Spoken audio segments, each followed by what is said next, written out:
Good evening and welcome to Going for Two. This is the only YouTube podcast in human recorded history to feature a male and female host drinking our way through the important topics of the day, as long as they touch the football world and not in that way. Tonight we'll talk about IDP, yeah, you know me, Scott Fishbowl, fireworks, retro video games, maybe even. Oh, subjects will happen. Yes. So I am Zach Law, and this is still, I'll have to see what her progress is, Morrowind Sharona. It's July 5th, 2017. I have my Rogue Double Brown Throwdown. I got a weird light thing going on. I hope it's okay. And since Game of Thrones is happening starting in 2 weeks, it just happened to have us in fridge. Oma Gang, same brewery that does the Game of Thrones beer. 3 Philosophers, quad with cherry. Sharona's got the right glass for the job. And is this the final Mother of Dragons? Is this the end of? This is my last dragon. Oh yes, here's my Game of Thrones mug that my good buddy Zach got for me, and the bottle, which I might save. I don't know, Mike, if you know this, but I'm quitting drinking. And so this might be my. I don't know. I keep saying, maybe I'll drink on special occasions or whatever, but I don't know. We'll see. So this might be my last beer ever. Who knows? I either drove her to drink or I drove her away from drink. I don't know. I don't know if I get a thank you or a mention, but Mike, you got the finest Cleveland water going on. I'm drinking Market Pantry drinking water. So nothing but the best. And you are speaking to a person who has never seen one episode of Game of Thrones. No way. Yes, not one on episode. On purpose, or you just haven't had time? I'm on purpose. At first, I was just kind of not watching it, and then everybody said that I'm missing something, and it's just become. Now I'm just avoiding it. That's the hill you're going to die on. I'm okay with it. Yes, that is definitely. Okay. I'm a Silicon Valley. Oh, okay. My show. Yeah, see, I don't like that show. I tried. I really tried with it, but I don't like it. But my good buddy Zach told me that they're going to do a 2-hour conclusion to my favorite show. Yeah, that is true. Sense8 that they dumped on Netflix, and you were so mad. I'm still upset, but we'll still have seasons 1 and 2. It's the British way, though. I like that. They wrap things up with like a 2-hour Christmas special. That's how the British Office did it, not the 22 episode American monstrosity. Absolutely Fabulous did that too, and then they had a movie. Yeah, they do those. It's almost like the remakes where you go later. Wait, they remade that movie, and there was no reason to finish things up, but. Tonight, we've already said hi to him, but tonight we bring back a very special guest who says he's been more into coffee than beer lately. Snap curator and IDP writer at 4for4.com. A company man, Mike Woellert, is here. He's back. He's even representing a baseball team. I hear that's a popular sport for the kids. Yeah, now that the Cavs have been utterly blown up by the Warriors, then time to focus on baseball because, well, football, there's really nothing to get excited about just yet. Here, I'll even ask possibly the first basketball-related question in show history. As a Cleveland fan, though, didn't you kind of see the finals coming? Like last year, they came back. They're down 3-1. They got the win. They kind of broke a long streak, Cleveland not winning titles. And now we're back to where, you were before. I honestly thought they were going to win, but I am shouldering the blame for most of the loss because last year when they won, I was in South Carolina, and I was supposed to be in South Carolina this year, but I wasn't. So I am shouldering some of the blame of the series loss on that fact. I didn't follow normal superstition protocol.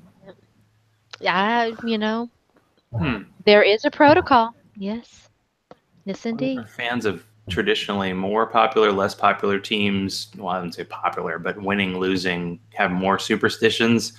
I would just guess the more popular franchises have more of that stuff going on. Let's talk about your whole IDP, background, since you know, man, a myth, a legend when it comes to it. if someone comes to you, and I'm sure you've asked this before, but why not? Why IDP and what the hell is it? What would you tell them? Well, IDP is individual defensive players. So you're drafting the defensive players instead of an entire team. So in the instance, instead of drafting Carolina, you can draft Luke Kuechly, and so on and so forth for every team. And why you should play, because if you're not, you're still only getting one half of the total fantasy football experience. Plus, in my opinion, it eliminates a lot of the luck that you can get from defensive special teams. Because with defensive special teams, you can just play matchups and stream defenses based on matchups.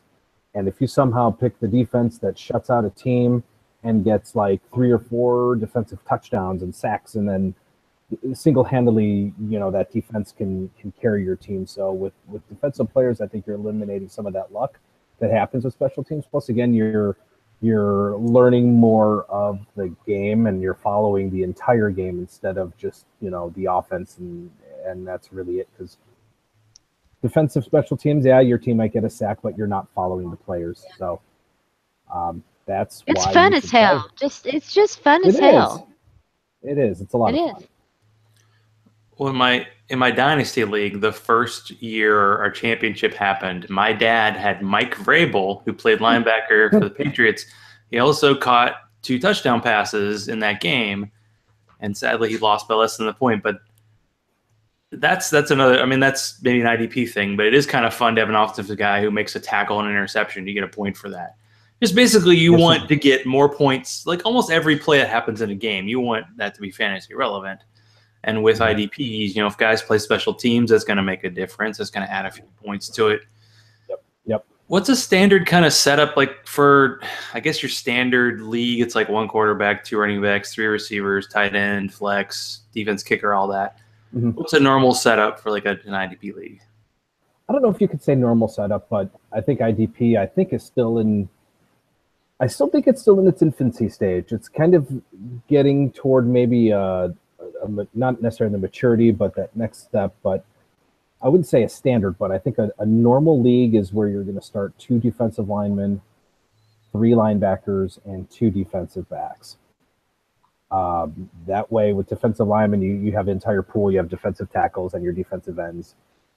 Linebackers are basically everybody. Defensive backs are covering your safeties and your cornerbacks. You can get a little wild and play defensive tackle required, where you're drafting specific defensive tackles, and you can also do cornerbacks and linebackers. So again, it's a little bit more variance, I guess, is the word they kind of throw around, because cornerbacks are very big play dependent. Defended passes, interceptions, not as tackle dependent. The defensive tackles have a specific job, I guess, in their defense, where they're maybe clogging up blockers instead of making tackles or sacks. So it really depends on your preference.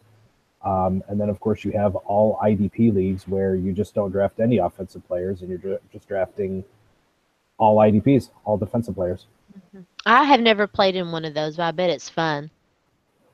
Very challenging. One of the craziest leagues I was in was a 16-team all IDP league, and then I was also in a 14-team all IDP dynasty league. Probably 2 of the toughest leagues I've ever been in. With IDP, you could probably go a little bit deeper. Simply yes. 16-team leagues are hard anyway, because the pool of resources really shrinks quickly. By the 5th I would love to round, do that. I bet that is fun. Yeah, by the 5th or 6th round of a 16-team, where you're pretty much reaching for like 3rd linebackers on the depth chart. You're reaching for 3rd and 4th cornerbacks, and it's very challenging. It definitely you definitely have to know the depth charts. Definitely have to know your scoring. Mm-hmm. But yeah, they're fun. A lot of trash talking, but yeah, they're a lot of fun.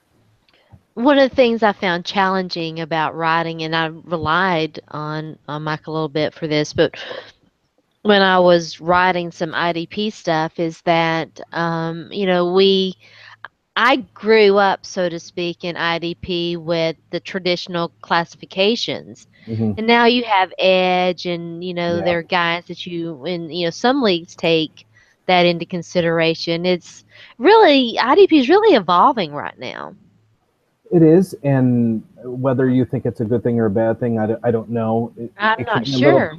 It can be a little bit difficult when you start looking at edge players and how players are classified. Yeah. At this point, I tend not to overthink it, I like and the I just try traditional. to. I just, I'm a traditional girl. I'm sure once like some of the sites start bringing in like Edge, and I think ESPN has started it. Edge, an Edge defensive player. So it's one of those things where you're just going to have to try it out, see how you like it. If you like it, then that's great. Do you have But a if you don't do preference? it. Do you have a preference, Mike? I haven't started one of the Edge for like a position designate, like a specific position like that yet. So Okay. I'm still mostly playing like just general defensive line, Right. linebacker, defensive back. Yeah. Yeah. It's interesting. Now, is there a specific time during the summer when, like, because MFL seems to be the one they're like telling you if a guy's a defensive end or linebacker, and that makes a big difference in the value. Yeah. Do they do a lot of flipping on that, or is it pretty much set at a certain time in the year? It really depends on the defensive scheme of the team. So, for example, San Diego was the big change this year, going from a base 3-4 to a 4-3. So one of the couple of the players that really got impacted in a good way are Joey Bosa and Melvin Ingram, because in a lot of instances, Ingram and Bosa could have been designated as linebackers, and when they're designated as linebackers, their value just it's not as good unless you're in a league that doesn't score a lot for tackles and scores more for those big plays. So with them on as a defensive end, or with that defensive line designation, all of a sudden they become more valuable just because of the position, how they're playing, and how the scoring. So, like for example, Melvin Ingram, I think was like the 50th linebacker, but once he converted defensive line, he was like a top 10 scorer at defensive line. So he has much more value as a defensive lineman, defensive end, than he would as a linebacker. Yeah, I had Mario Williams in a league for like a decade, and I swear for 4 years he switched between linebacker and defensive end. And as defensive end, he was top 10. As a linebacker, he was like barely, well, he was rosterable, but you would not really start him. I guess that's another thing that's hard to explain. Like, are the edge rushers is Von Miller a linebacker? I think he still is. Right? Yeah, Von Miller's still a linebacker. And I hate to say this as a cop-out, but it really depends on your league scoring settings. Yes, it does. How valuable the scoring is for the bigger plays. So, like, if you're in a league that only records maybe 1 point for a tackle, but you're recording 6 points for a sack, or if you're recording maybe 3 points for a tackle for loss, or 6 points for a forced fumble, Von Miller is going to be a little bit more valuable than, say, a second or third linebacker that maybe not getting as many tackles. So those players are still really scoring dependent. Is there a particular scoring system that I guess would even it out? Because maybe it's supply and demand, but it's definitely linebackers. I mean, I don't know if running backs are running backs anymore, but linebackers are definitely the most popular. It seems like defensive backs you can almost stream, and the defensive linemen can be scarce. The defensive line can be scarce. I used to just stream the position, but I still like to try to get one guy that I know is going to get double-digit sacks. The linebacker position has just become so deep over the last couple of years that as much as I love Luke Kuechly, he's my favorite player in the league, I know I don't need to reach for him in the 5th or the 6th round of a mixed draft, because I can get players that are going to have not necessarily similar production, but I can get a couple of linebackers that I know are going to produce. But yes, defensive back, as much as I love Landon Collins, I'm not going to reach for him. I stream defensive backs in a lot of redraft leagues. Yeah, you can. That's another position that essentially you can stream. You can wait, until the top 5, 10, even 15 defensive backs are gone and get your first one. and to stream the position, because there's always going to be breakouts that are going to happen, and you're always going to have someone that's going to pop off the waiver wire that you can just pick up. Now, when DeMarco Murray gets a carry and gets 4 yards, that's in the stat book as 4 yards. But tackles seem to be up to the whim of the official scorer. How much does that weigh into your consideration when you're, thinking about who to start or even who to draft? I mean, I don't really take it into consideration. I might take it in consideration more when it comes to a matchup. So if I've got 3 or 4 linebackers and I'm deciding on a matchup, that's where I'm going to take a look at maybe how does, if I've got a Buffalo linebacker as, my third choice, they're playing at home. I know the stat crew in Buffalo just hands tackles out like they're Halloween candy. I'm going to probably go with that linebacker. But in terms of, the scoring, I think if you go with like a format of, say, 1.5 points per solo tackle, 1 point per assist, and then anywhere between 4 points to 6 points for a sack, maybe 1 to 2 points for a defended pass, I think that kind of evens things out. I'm still going to take a defensive end over an outside linebacker, but scoring like that will kind of even things out a little bit. Well, I was thinking just in regards to positions, didn't Khalil Mack get like all-pro at defensive end and linebacker this year because he's a bit of a tweener? Yeah, he can. I think he played a lot of his snaps last year at defensive end, but now he's switching back to linebacker. So he has the linebacker designation right now. So, and again, that kind of depends on your scoring, how valuable Khalil Mack is going to be for you. So it's all in those defensive scheme changes. I know Cleveland made a defensive scheme change from a 3-4 to a 4-3. The Chargers, I should say the Los Angeles Chargers. And I think Buffalo made a switch from 3-4 to a 4-3. So, my fantasy league definitely did some updates this offseason for positions. And I think Roto World I think they're based off the Roto World depth chart. So if you go to Roto World and look at the IDP depth chart, so if someone's a linebacker in Roto World, they're probably going to be a linebacker on my fantasy league. Well, that's good. And I'm glad more teams are going to 4-3s because it was like 4-3 defensive ends were kind of an endangered species, and getting them on your team was a little harder. But even still, a lot of teams, and I don't want to get too advanced, but a lot of teams aren't running a base defense as much. They're still just running, nickel or dime or sub packages more. They're running more, There are definitely more sub packages. Yeah, they're definitely running more defensive backs. They're running more cornerbacks, and maybe only going with 2 linebackers. So it's extremely important to know which linebackers are going to be on the field for every snap, and that's something that I will be writing about at 4for4. Which linebackers I think are going to be the 3-down linebackers, and when you hear someone or on Twitter say this guy's wearing the green dot, then that means they're wearing the communication device on the helmet. So if someone says Luke Kuechly wears the green dot, that means he's the one that has the microphone or the communication piece in their helmet. They're calling the plays and they're calling the audible. So chances are he's going to be on the field for every snap. Well, talking about some of your 4for4 content, can you talk about some of your breakout linebackers in IDP? And maybe you can go even with some deep cuts for special for show listeners. Yeah, with linebacker, I try to look at typically the guys that are in their second to third year. Obviously, you're going to have a few of the guys that are in their fourth or fifth year that are finally getting a chance to play. So, just touching on one of the guys, kind of one of the deeper guys that I wrote. One of the guys I should say that's coming back from injury, Reggie Ragland, is in Buffalo. Unfortunately, Buffalo signed Gerald Hodges.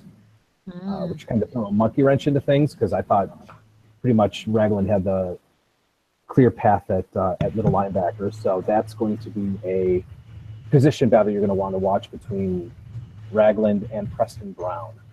So I think Ragland will probably, has a little bit more upside, but that'll be a position battle to watch. One of the deeper guys that I wrote about was Nick Kwiatkowski from Chicago. Bears right now have Jarrell Freeman, and I know they have Danny Trevathan, but it's looking like he's going to start the season on PUP. So he'll probably miss the first maybe 6 weeks of the season. So essentially, Kwiatkowski is going to get an audition to see what he can do. And if he plays really well, you've got a nice little, deep linebacker stash. And, for 6 weeks of the season, if Trevathan ends up missing the season, then you essentially have a guy that may play every single snap in a pretty aggressive defense that could get some tackles. So, one of those late round lottery tickets that you could stumble upon. And Kwiatkowski is just a great name for a Chicago linebacker. It's about time Chicago had a good linebacker, right? I mean, after Uracker. Yeah, I mean, Jarrell Freeman is still one of the linebackers you want to draft. I like him a lot. Yeah, you definitely want to keep an eye on Kwiatkowski, especially during the training camp and offseason to see how he progresses and if he gets a chance. It was it Lorenzo Alexander, the Bills, I think one of the guys who came out of nowhere last year? Yeah, Lorenzo Alexander had a career year, I think, at age 34, which is unreal. And we should all be so lucky. Yeah, I'm still waiting on my career year. I don't think it's coming anytime soon. But he was a guy that I thought was going to play defensive end, but he was also moved back to linebacker. So that happens. So what's it like doing your weekly rankings for Fantasy Pros? It's interesting. There's just, like anything, a lot of variance. I go by, I've got my methodology and format that I go by. And it's, John Paulson nails his rankings every year. And, I think I do all right. Hopefully I'll do a little bit better this year. So there was quite a few injuries that happened. I know Kuechly's injury, he got hurt later on in the year. And, like you said, with defensive end and defensive line and defensive back, there's just so much variance, and it's tough to pinpoint who's going to just go off on a given week. Linebackers you pretty much know, who you're going to rank, pretty much 1 through 20. But yeah, I mean, it's a good system. I mean, is it perfect? No, but it definitely gives you a good idea of who, especially for the offensive side of the ball, has their rankings down. Who are some of the top rookies that you think are going to be helpful? And you can, because it sounds like you want to lean more toward redraft, some of the guys who can help in year one. Yeah. This was probably one of the first drafts that I can remember where when the draft ended, I really had to look and really needed to say there really weren't a whole lot of rookies, especially at the linebacker position, that are going to help right away. A couple linebackers that I really liked ended up in really, I guess you could say, disadvantageous positions and where they got drafted. But I think the top two linebackers right off the bat are going to be Reuben Foster and Jarrad Davis. Just based upon those two should be thrust in to playing time immediately. Yeah. Reuben Foster's probably going to be playing every down next to Navarro Bowman, and if he's healthy and Jarrad Davis has already been penciled in as the starting middle linebacker, right? So he's probably going to play every single down. And I think love Jarrad Davis in Detroit.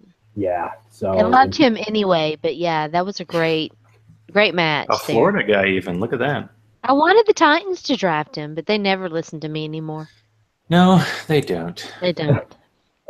So it's all right. Yeah, definitely those two are going to be high. And another guy, Hassan Reddick, his stock has gone up, especially with the news about Deion Buchanan. He may start this season on PUP, and Hassan Reddick is already turning heads in Arizona. He's already impressive. So Hassan Reddick is another one that I think is definitely going to have IDP value right off the bat in redraft. Well, I made a major swing and a miss because I took Mark Barron in the third round of a rookie draft. And then the year before, he got switched to linebacker, dumped him. And I was so sad. This is a guy who's on your local team. What do you think the Browns are going to do with Jabril Peppers? And is he going to have real life value and possibly fantasy value in a possible like safety linebacker kind of hybrid position? I think, well, first of all, I think he's going to have both. Him and Jamal Adams are two guys that I absolutely love this year. And I have Adams and Peppers ranked 5th and 6th in redraft. So I think Peppers is going to make an immediate impact, and I think he's going to play all over. Once he got drafted, he immediately became the most talented safety that Cleveland has. So I think he's going to be played all over, whether it's in coverage, in the box, probably some linebacker. If you're in cornerback, if you're in a league that does return yardage, he's going to be valuable in that because he's probably going to be returning kicks as well. So I think he has immediate fantasy value right off the bat. And interesting. Even though I'm not a Michigan guy, I hate Michigan. Hey, he's now a Brown, so I'm all for Peppers. I was wondering about that. Like, yeah, people who are in Ohio have that big Ohio State Michigan rivalry. Once a Michigan guy gets signed, you're like, all right, you're in. I guess make some plays, right? And it's vice versa. Ohio State guy goes to Pittsburgh, they're dead to you. Like when Santonio Holmes got drafted, I was just like, oh, nope, forget that. Not cheering for him anymore. The dreaded number 10 for Pittsburgh. It's been a fun ride. Cordell Stewart, Santonio Holmes. I think Martavis Bryant had that number. I don't know. Yes, he did. It's been still does because he's back. But yeah, and I think but those two, Jamal Adams. I love Jamal Adams' spot just because as soon as Jamal Adams got drafted, the Jets got rid of their two starting safeties, so you knew right away he's immediately gonna play every single snap. I know he was a guy that was talked about it before the Titans pick at 5, but I guess once they got Cyprien, they were like, nah. Who needs defense, right, Sharona? It's not that important. Defense wins championships, baby. Even with Cyprien, I probably still would have had a hard time passing on Jamal Adams. It does. Yeah, I like Jamal Adams. I would have been okay with the Titans doing that. The team's definitely in need of kind of a shutdown playmaker, defensive guy, besides maybe Jarrell Casey. And they didn't I don't think they did it. So what do we have in store for us this year for 4-4-4's kind of defensive coverage? Well, for me, I'll continue to be doing all the rankings every week. I will be doing a streaming article, a defensive special team streaming article like I did last season. And then I will also be doing a weekly waiver wire / matchup article similar to a similar format to what I did last year, where I give you your top waiver wire additions for the positions, and then matchup plays based, some of my favorite matchup plays based on,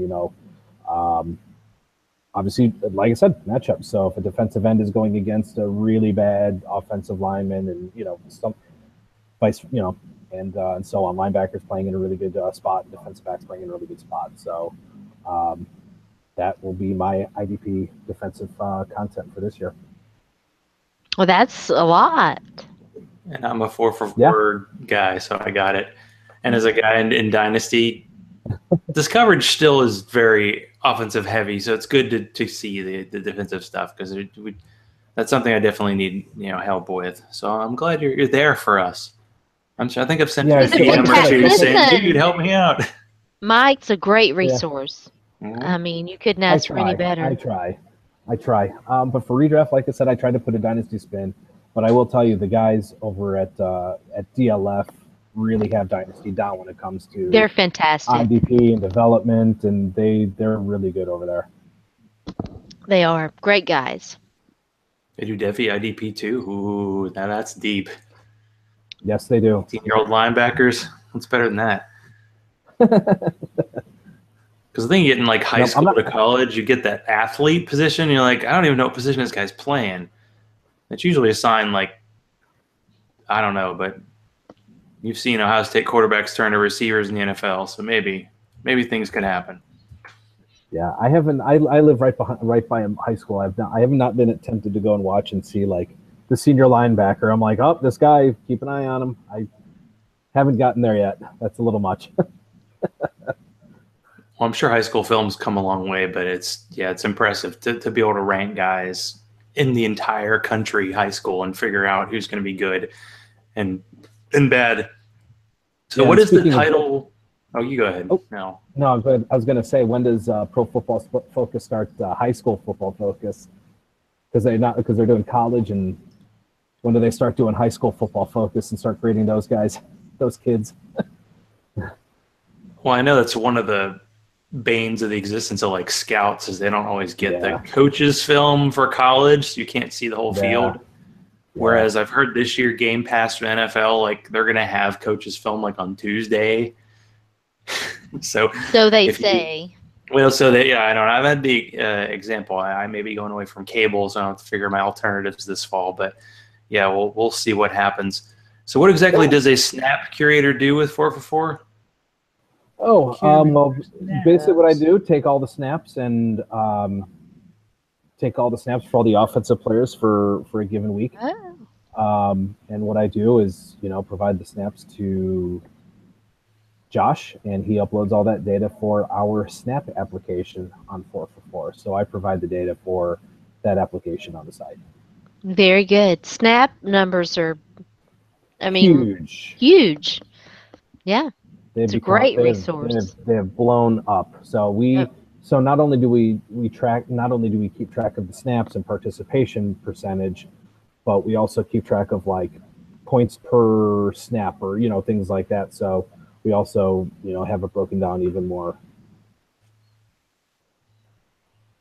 It's all about those deep counts. So in daily fantasy, since you play daily, are there IDP options?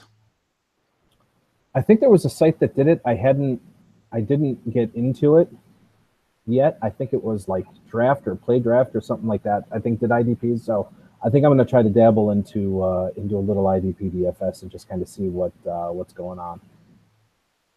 But like FanDuel, DraftKings, now I don't know if they'll ever go to IDP. I think they'll just use defense or. But yeah, I think one of the sites did it. Gamblers don't want to be that efficient. I mean, they don't want to get that deep. No, they don't. It'd be an advantage, but yeah, do you want the?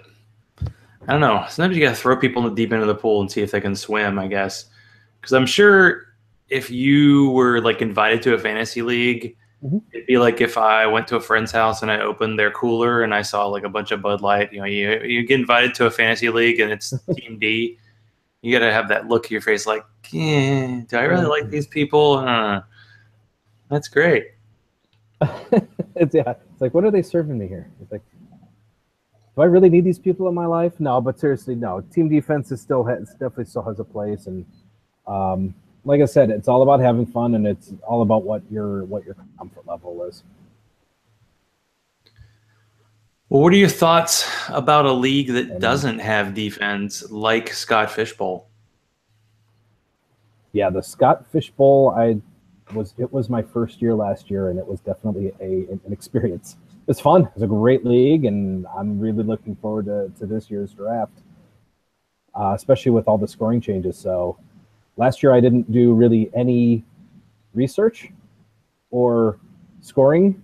I didn't look into the scoring because I assumed, which was my fault, that it was going to be, kind of standard. And then I see that it's like a point per carry, and I was very lucky to finish 5 and 7 last year.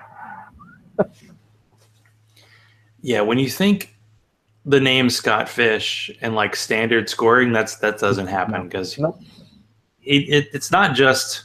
I mean, I'm in another league that's very similar to it, except it's best ball, and it's one of those, you go up and go down in leagues based on how you do.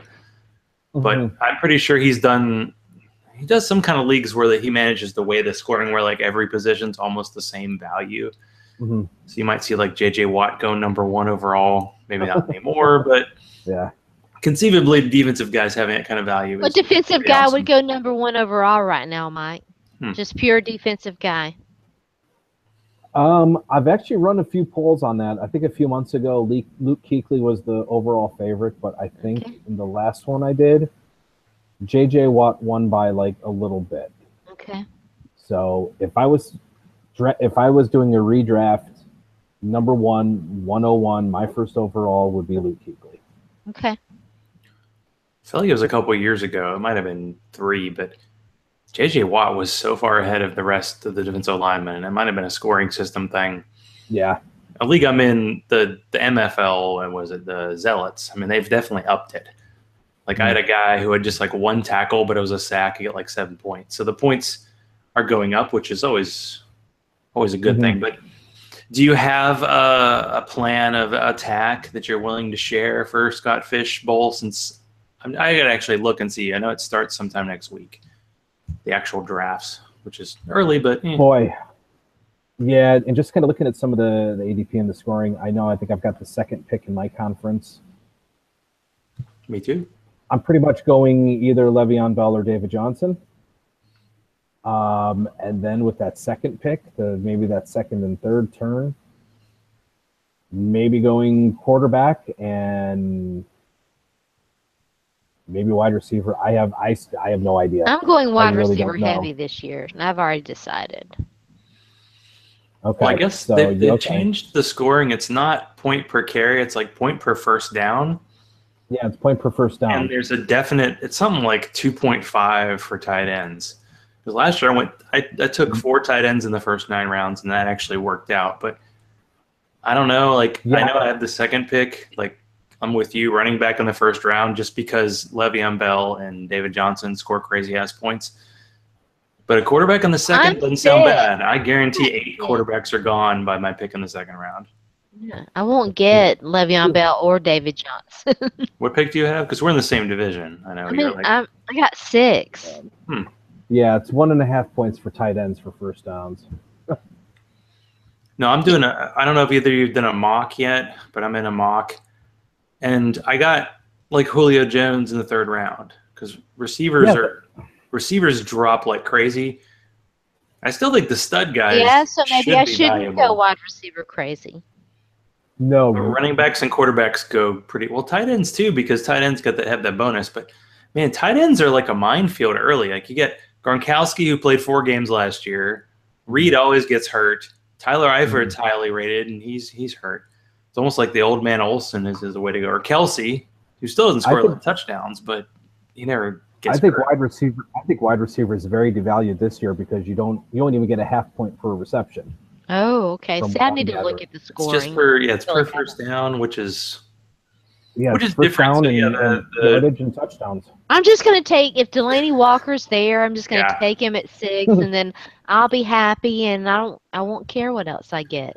I got stuck with some shitty wide receivers last year, and I was like, this is not happening again.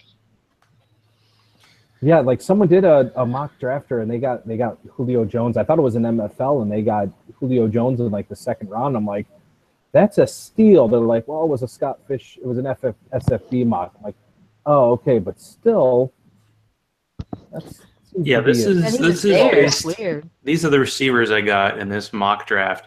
Julio Jones at 302. Oh, wow. And at 411. Demaryius Thomas at 6'11", Alshon Jeffrey at 7'02". So I wouldn't want either one of those guys. Oh yeah, of course. Got to be contrarian. Kevin White, that was a pre-draft. That was my fault. But that was a 14th round. Anyway, yeah, receivers. I think Julio Jones was like the 3rd. Like Odell and like Antonio Brown went in the 1st, but then there was a big wait because really, when I've looked at redraft, like. After the 12th running back, there's just nothing there. Now, I mean, you have to, especially with the 22-man roster, and you're not drafting defenses or kickers or any of that, there's not going to be a lot in the waiver wire. So you're going to have to take some backups and hope they turn out well. You're going to hope whoever this year's Jordan Howard is, you want to get that guy. Yeah. I took DeMarco Murray. I'm worried about. I don't know what to think about DeMarco Murray. There's so much Derrick Henry love. And everybody thinks he's going to get hurt or something, but he's got a pretty good role. I don't like predicting injuries, and you can't really predict injuries. So everybody's assuming that Murray is going to get hurt. So I mean, he could play a full season and render Derrick Henry pretty useless. So I try not to predict injuries and just, hey, if this guy's healthy and he's going to play a full season, this guy's a lock for 280 carries, so I'm going to go by the volume. Well, talking about your team, the Browns, there's a lot of love for Isaiah Crowell, who kind of came on. What do you think about him this year, especially with they really invested in the offensive line? Crowell last year could have even had a better season. They abandoned the run quite a bit throughout the entire season. And I'm talking where like Crowell would have like 10 carries for 60 yards, and then he'd finish the game with like 14 carries and 70 yards. It's like, why are you abandoning the run? So, last year in PPR and even standard leagues, he finished as the 14th running back. So which still is pretty good. I mean, I figure he should be a lock for 240 carries. He should probably get another 40 catches. So I'm thinking he's going to get at least 280 touches. And behind that new offensive line, I think you can pretty much bank on him being a top 10 running back. I mean, I know John has him ranked as the 11th running back, and I think that's pretty fair. I think the Browns are going to be a better team. I mean, obviously they don't really have very far to go up, but I think Crowell, you're paying for the volume where he's being drafted. And I think it's a pretty safe bet that he's going to hit that volume. Well, since Scott Fishbowl is a quarterback flex league, that means every quarterback is valuable. Is there a guy in Cleveland this year? Is it the Cody Kessler show, Brock Osweiler, or are they going to give the rookie? I was just going to ask that. That's so funny. I think as of right now, it's going to be Cody Kessler, but I would not be surprised if Kaiser somehow won the job at some point. It's basically Kessler's job to lose. So if I was going to nail down a quarterback, it's probably going to be Kessler. I'd say I watched him throw for a ton of yards against the Titans last year, but I saw a lot of quarterbacks throw for a lot of yards against the Titans this year. It's odd that Cleveland, it's like when the Patriots and the Colts always play each other every year. It's somehow the Titans and the Browns are always on each other's schedule. Yeah. For better or worse, somebody has to win. That's how I think of it. Didn't you guys get the better of us last year? That was, I think, one of the ones where that's right, they went for 2 early, and if they had just gone for 1, they would have had a shot, but they ended up scoring a touchdown. They may have even got an onside kick. That they ended up losing by like 2. Well, no, you guys, I mean, if we played, you guys won because our only win was against the Chargers last year. So if we played, you beat us. Well, it's easier to remember. You got that. Well, I'll never forget that comeback victory. Ken Wisenhut's second year, whatever. With the sneak on 4th down by Jesus. La la la. I was at the sports bar there going, wait, that's not happening. Blocked that all out. I don't remember. But it helped us get rid of Ken Wisenhunt, so that's not a horrible thing, right? It's not a horrible thing. And of course, being a defensive guy, I'm definitely interested in seeing how the defense does under Greg Williams. I'm watching the All or Nothing series, and just watching Greg Williams in all of his glory is just going to be is so fantastic, and I'm so glad he's our defensive coordinator. Has Greg Williams or like Rob Ryan been the defensive coordinator of more teams? I feel like he's been around a lot. Well, Greg Williams is better. He's actually been good. Yeah, that's the difference. Yeah, despite all that bounty stuff. I would be willing to bet that still goes on. I'd be willing to bet that it does too. And yeah, there's a lot of ugly Tiger things. Tiger does not change his stripes. Nope, not at all.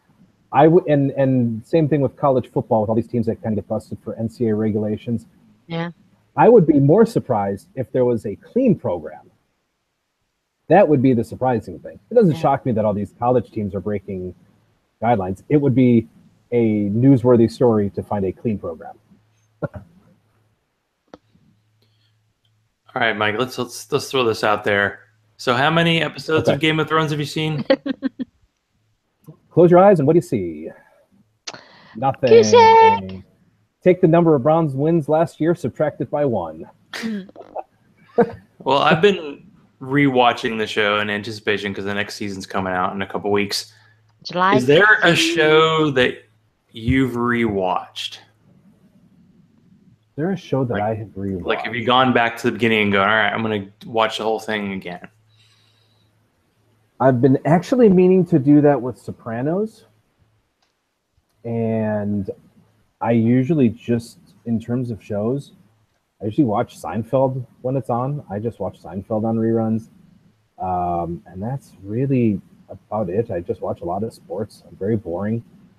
Silicon Valley is the show that like I said, I have tended to have gravitated to. I did end up watching season 1 again, and a couple of weeks ago, just to watch that first season over again. But Sopranos is a show that I definitely want to rewatch again. That was a great show. Just kind of take it all in again, because it's been so long since I've seen an episode of it. I actually read a really good article on, I'm not going to spoil it just in case anybody's not seen it, but there's a really good article on one of the most gut-wrenching scenes, and there's a really good insightful article. If you want it, DM me, I'll email you the link. But that was probably one of my favorite shows of all time. It was great. It was very, very, very well done. I've never seen the last season. Like, I've already, because it's out there, I know how it ends, but yeah, I think I watched the first couple episodes. It is interesting to see a show early on, just to see the actors and kind of how they develop, and you go, oh yeah, this character in this season does this, and you go, oh yeah, this is setting up something that's going to happen 5 years later. What happened to that damn Russian in the woods? Sorry, that's a question somebody else was asking. Hey Mike, did you like the ending? Well, how did you feel about the I like ending? the ending. I go against the grain. I like the ending to Sopranos, and I also I like the ending to Seinfeld too. Everybody hated the ending to Seinfeld. I like the ending to Seinfeld. It's hard to please everybody. I remember everybody was up in arms about Lost. I like the Lost ending. I will say this: the ending that I absolutely hated for a series was How I Met Your Mother. I hated the way that show ended. I wish they could do a redo on that.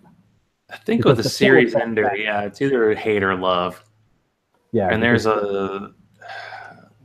Dexter. There's a lot of hate for that, but I feel like that show was going downhill toward the end. I don't know. Some of these shows just have to go, and they get some of them get cut off, and some of them have a choice. I'm intrigued. I mean, shows like Lost. I mean, they knew 3 years before they're going to shut it down. With Breaking Bad, I think they had 2 or 3 years. I mean, they knew 2 years ago they were going to stop Game of Thrones. Although they're doing the whole kind of what they did with was it Mad Men, where they drop the number of episodes and make you wait a year still. Like with Mad Men, it was like 7 episodes, an entire year, 7 episodes, and that's what they're doing with Game of Thrones. And it's like, oh, come on, just end it. See how it turns out. We want to see what happens to the characters, and then we can move on to the 27 other shows that are associated with that. But what we need to do now for Sharona is, and Mike's probably going to get to tap in on some of these. Over it or not, I don't think I did it 2 weeks ago. We just were rolling, and it wasn't appropriate. But it's been a couple weeks. We missed some stories, so we have to talk about it. Okay. Sharona, over it or not, Vince Young. Bless his heart. I just bless his heart. That's a. That's such a Southern saying. I know exactly what it means too. I think Vince has a good heart.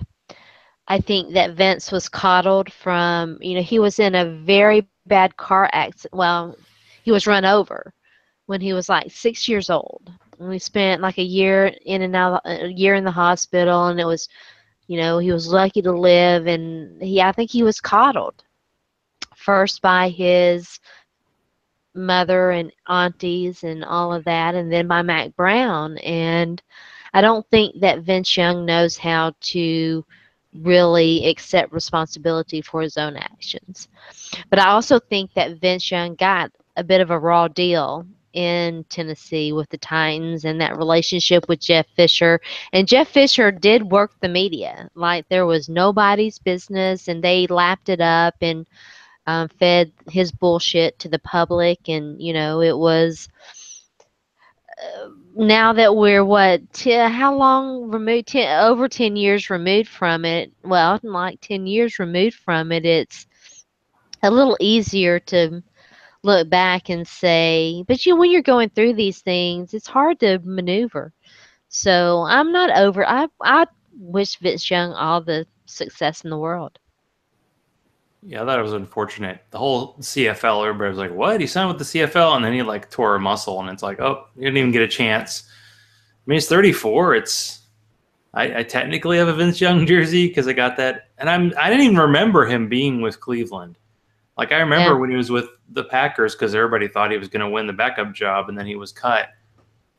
And then off the field stuff. I mean, it does happen. You saw it happen with Kaepernick. Like, some guys, if you're sort of borderline the NFL, they're going to see off the field stuff, or they're going to see things or give them a reason to cut you. And with Vince Young, it did suck. I mean, the thing with the Titans, it was so weird. It's like the coaches didn't seem to want him. It didn't seem like they scout. It's like the owner wanted him.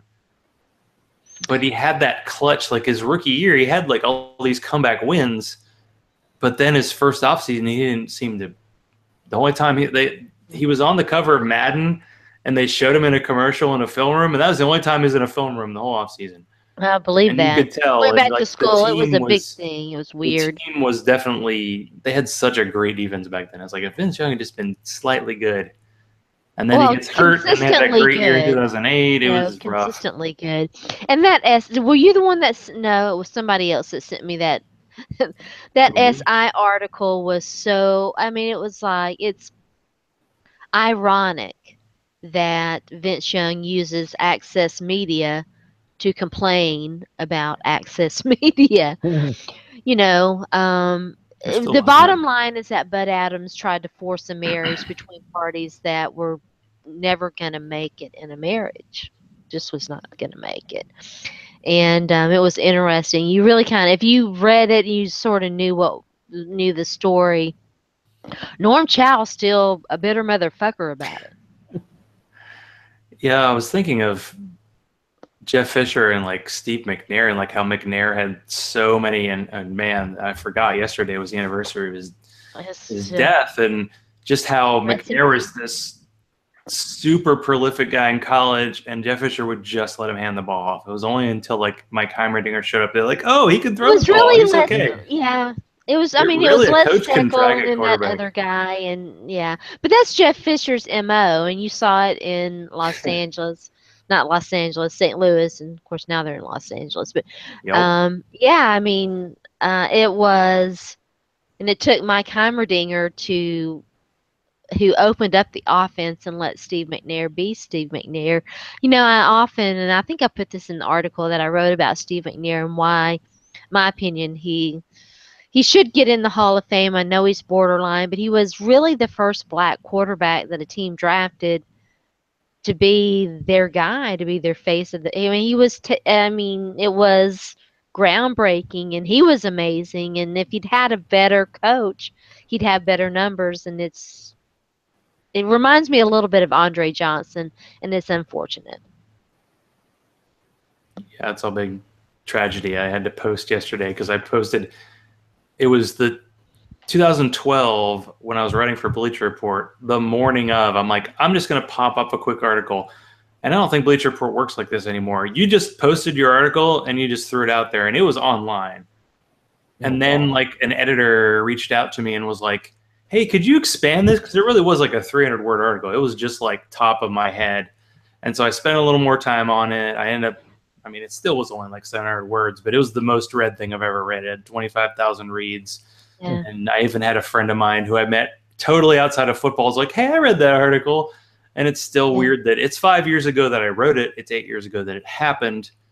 I'll never forget that. I still have my McNair jersey downstairs, and every time we drive that way to the stadium, my mom's like, "Oh, that's the building where he got shot," and it's like, "Oh, what a weird way to go out." I mean, he would have been, I think, like 50 this year, maybe. I don't even know if he would have been that old yet. Anyway. So, man, way to bring it down. It's like talking about Browns quarterbacks and Steve McNair's death. I tell you, we're going to turn it back up. So ending's on a high note there. Yeah. So over it or not, they announced they did the NES Classic, and now they're doing the Super NES Classic.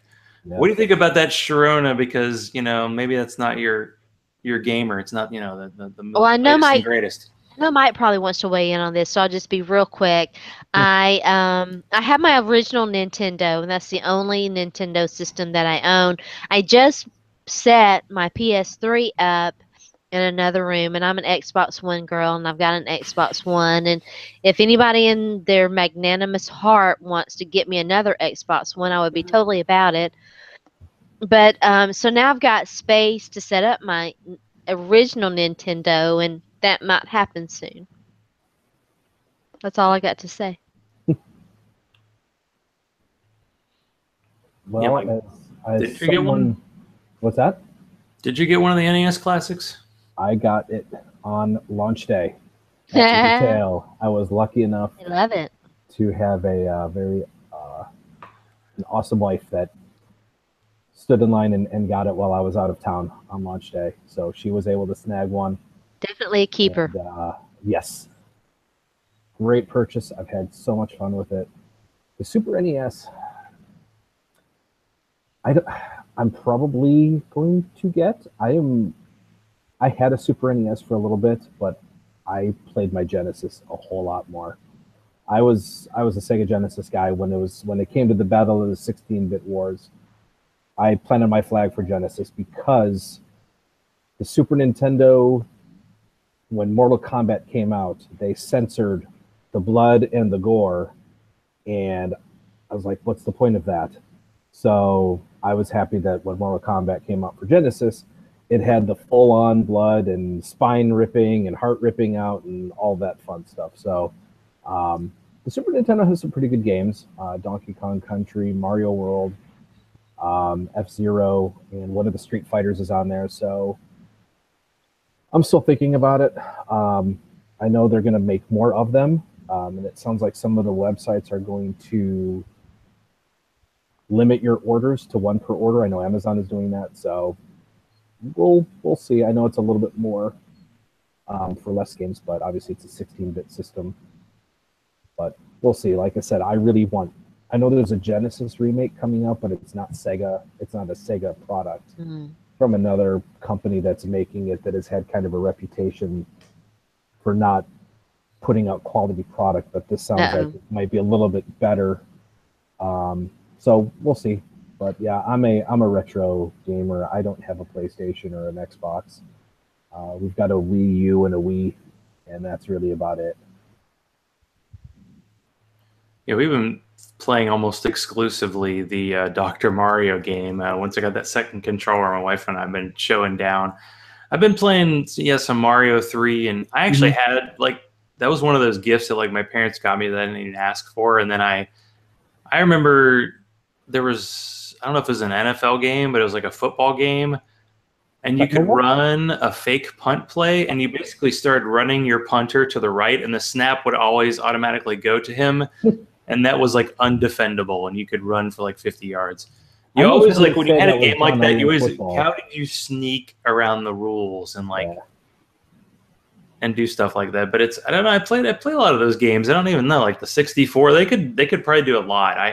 I saw it was probably based on what I post, but on Facebook they had one of those systems. It's one of those ROM ones, and you can play 4,000 old games. Well, it's probably a little sketchy, but if you really wanted to play them all, that's available. But there's so much excitement for Nintendo and for Sega.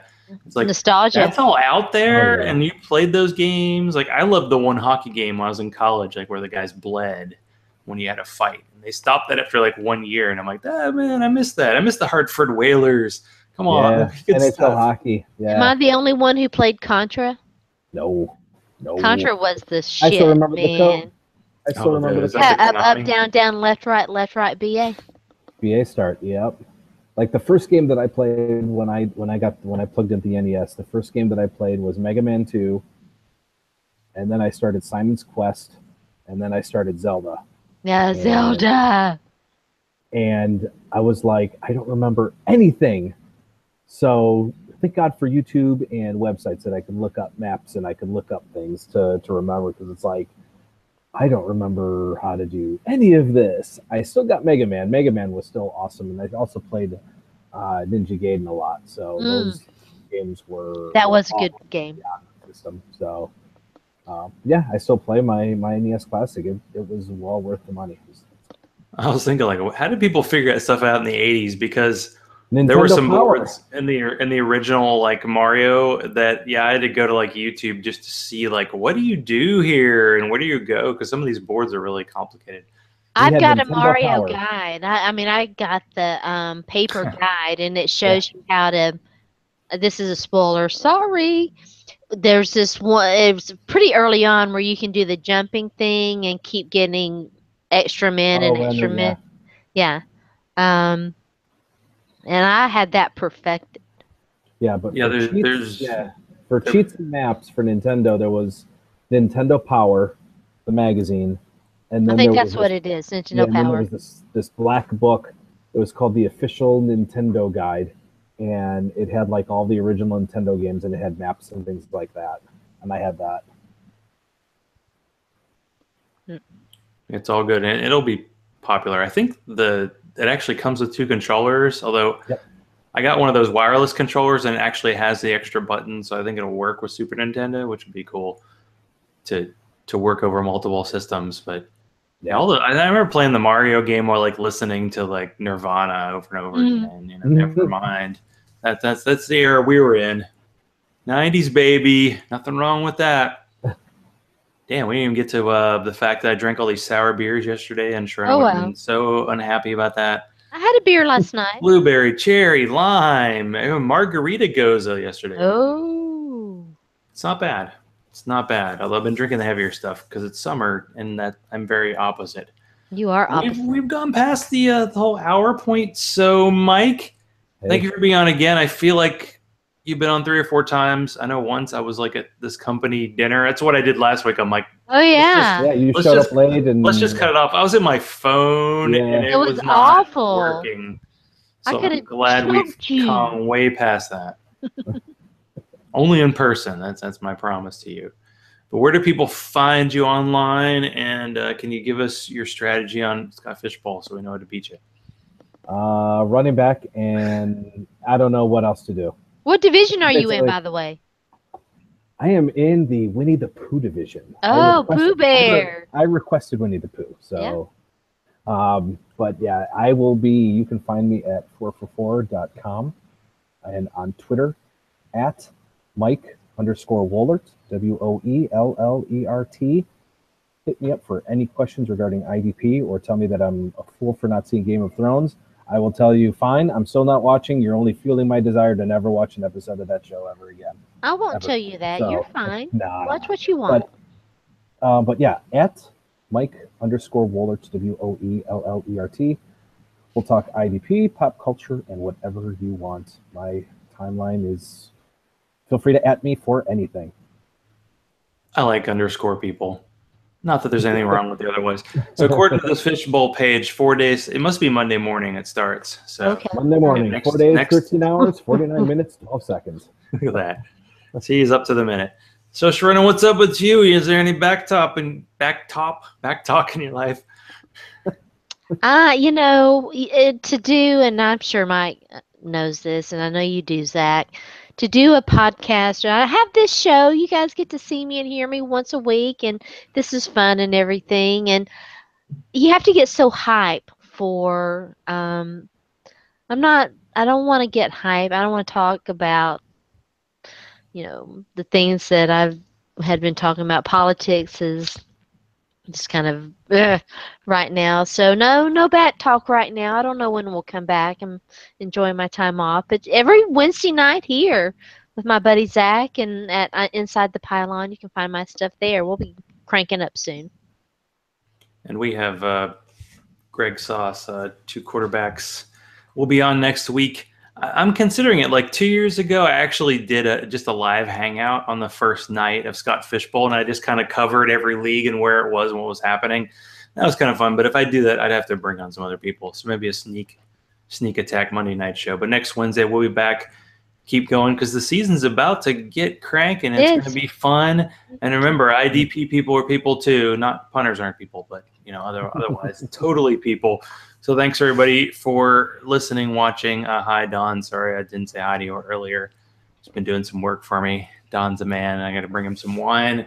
So thanks everybody again, and good night, and kiss my grits.